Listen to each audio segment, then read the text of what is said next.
Hi everyone, this is Trevor Petrie, certified hand therapist. I am here to discuss today pain and how it relates to stress, particularly with chronic pain. I remember early on in my practice, I used to get very frustrated that people without any sort of uh, visible presentation of injury or pain would come in, and I'd ask them what kind of pain they were in. And sometimes they would say 10 out of 10 pain. And I would get frustrated because I didn't understand how someone without any visible symptoms of anything could be in the worst possible pain imaginable. Part of that I fixed by telling people that, on a scale of 0 to 10, 0 being no pain, 10 I will call an ambulance. All of a sudden, all those 10 out of 10s became 8s and 9s. But that really didn't solve the problem for me or explain to me why some people would experience pain in vastly different ways, even with the exact same diagnosis, the exact same presentation otherwise, but they had very, very different pain responses. And I started to delve into more of the science behind chronic pain symptoms and what kind of things went into it. The first thing to know about pain, and especially chronic pain, is that there aren't any real pain pathways in your nervous system, nor is there really a pain center in your brain. What you have are these interesting nerve pathways and the nerve endings called nociceptors. And what a nociceptor's job is to send a signal of various strengths to your brain to let you know if there's something that maybe is needed to be adjusted or uncomfortable. So if you think about sitting in a chair, you sit there for a while, and then you subconsciously shift without even realizing it half the time. Those are your nociceptors at work. They're just telling your body to move so you don't put too much pressure on your skin for too long. And then those signals go and they're bounced around to whatever part of your brain, your sensory motor cortex, your different areas of your balance in your cerebellum. And that's what kind of works together. So there's not really like a pain pathway with a particular center. What you should also know about chronic pain and chronic pain patients is that pain is not due to any one thing, especially chronic pain. You cannot predict someone's pain by looking at what their injury is or what their diagnosis is. Um, Pain is multifaceted. I think if there's nothing else that you remember from this talk, I think that's the most important part. Pain is multifaceted. There's lots of things that go into chronic pain and what you're feeling and how to help control it. Greg Lehman is a physiotherapist and chiropractor in Canada. He's delved deeply into this concept here, and he has a concept of a cup. If you look at pain as a cup, the injury or the nerve signal, that nociceptive signal, is one thing that you put into your cup. And the level of pain and your tolerance for that nociceptive response, that rises a little bit the more you put in there. So the more nociceptive response, it goes up. But the thing is there's other things that go into that cup too. Stress is a big one. Any kind of stressors, you can have fear, you can have just overall stress, you can be in a chronically high stress state. There's really good medical evidence that shows that physiologically speaking, your nerves are going to be kind of tuned up a little bit, and there is a real inflammatory increase when you have a release of adrenaline and cortisol that goes along with high stress.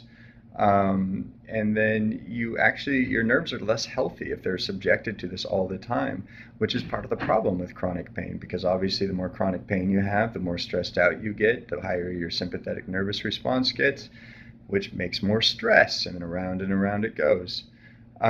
So stress goes into it. If you have family issues, work issues, money issues, all of these things get put into the cup. If you're taking care of others, if you're a caretaker, I don't think it's any coincidence that the vast majority of my chronic pain patients that I get oftentimes are caretakers in some regards. A lot of my colleagues and we sometimes joke about having a nurse come in because nurses tend to kind of push through pain, push through pain, push through pain until all of a sudden their stress level just goes through the roof, and then everything sort of cascades.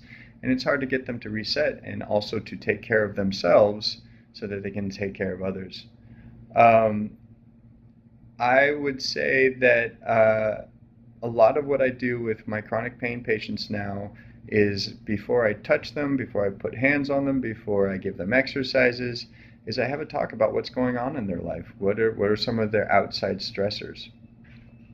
If there's a biomechanical issue with your body, if you have a detectable problem with either a nerve impingement or a muscle strain or an inflammatory issue,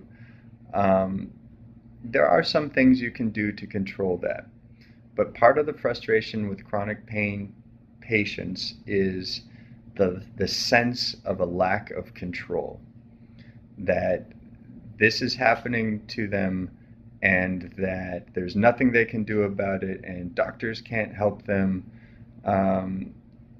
and that they have no agency in their situation.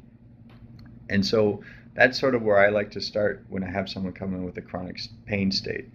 Now, there's a difference between saying that, hey, there's other things that happen with pain versus pain is all in your head.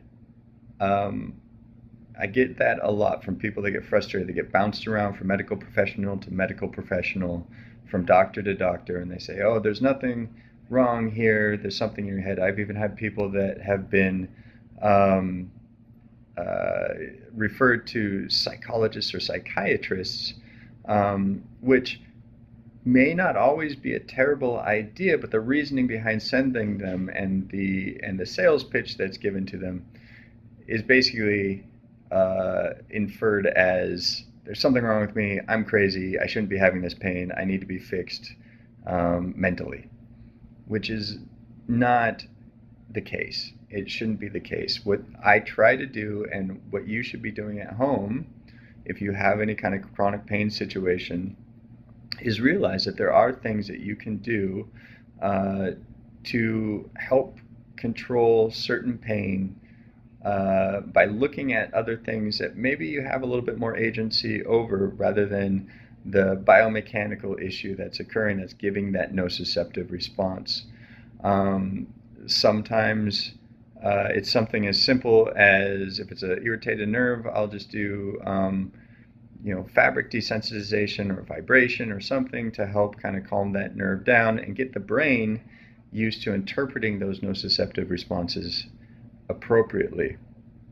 One of the other things that Greg Lehman talks about in his work is that a pain response to a nociceptive signal is kind of like a fire alarm that goes off, but it keeps going off even after maybe the fire is under control. Maybe it's still smoldering, maybe there's still smoke. Fire alarm is not doing anyone any good. In fact, the fire alarm is at this point more of a nuisance than whatever the actual problem is. So the pain, chronic pain issues particularly, are sort of similar to that. That pain signal is no longer helpful. It's not doing anything for us. In fact, if anything, oftentimes it's counterproductive, because people then get pain avoidant. They don't want to move. They don't want to stress their system. And that can actually make things worse. What you need to do is you need to figure out the things you can do. Try not to focus on the things you can't do. That is not going to get you anywhere if you are only focused on everything you cannot do. So with my patients, I try to talk to them about that. Well, what are some things you can do?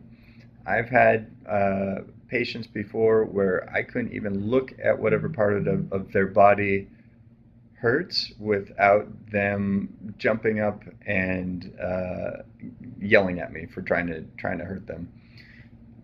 So sometimes I'll get them lying on a table. Maybe they haven't had time to lie down in a quiet room in who knows how long. And I'll have them maybe just start by breathing. There is a direct link between deep diaphragmatic breathing and calming your sympathetic nervous system, parasympathetic nervous system. Your vagus nerves goes right through that big muscle, that the diaphragm that controls that breathing.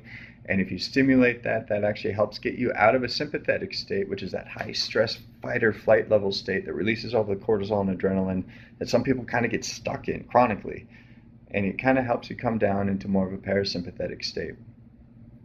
And then I try to say, what can you move? Say if they've got elbow pain, can you move your thumb? Can you move your fingers? Can you reach up gently towards the ceiling? Reach as much as you can. Find the stress level that's appropriate. Maybe kind of push into it till you feel a little bit and then come back down. And the more you stress your system, the more you get things moving, and the more you can do that, the more you're going to calm your nervous system down.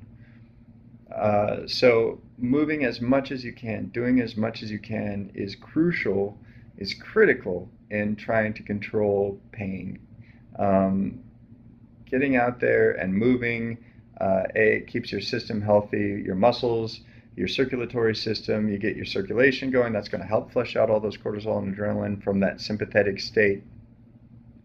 And it's just going to stress that system more, so your brain starts interpreting those nociceptive signals as what they are. They're not helpful, but yeah, keep an eye on it. You don't want to push too far, but you don't need that fire alarm going off, that 4-alarm fire alarm that says that there's horrible pain and we need to get away and don't move it and oh my gosh, everything is terrible. If you can start pushing into that just a little bit, maybe just try to find something that is uncomfortable, gets you out of your comfort zone, feels like a little bit of stress to the system without triggering a full-blown pain response, then do that. Even if that's lying on a table in the dark with some calm music and breathing. Breathing is doing something. Breathing, if you focus on your breath, that is an active intervention you are performing on your system that can help with this situation. And then realize that sometimes the appropriate amount of stress is no stress. Sometimes your body needs a break. If you have RA and you're having an acute flare-up and you've lived with this for a while and you know your system and you know that you just have to go maybe just lie down for a little bit and give your system a little bit of a break. Maybe put a hot or a cold pack, whichever one feels better for your particular situation, on it until things calm down a little bit. You can't wait for it to go all the way. You can't just completely wait until everything's 100%, because that usually takes too long, and then your brain doesn't get used to the stress, and then the second you move or try to do something, you kick everything up again. So you want to wait till it comes down to something manageable, and then maybe you start slow. Maybe you start by wiggling your toes or just reaching up towards the ceiling while you're lying on the back, or moving your wrists back and forth. Whatever it is you can do to exert some control and stress your system appropriately, right? So that's a difference between that emotional stress, that cognitive stress.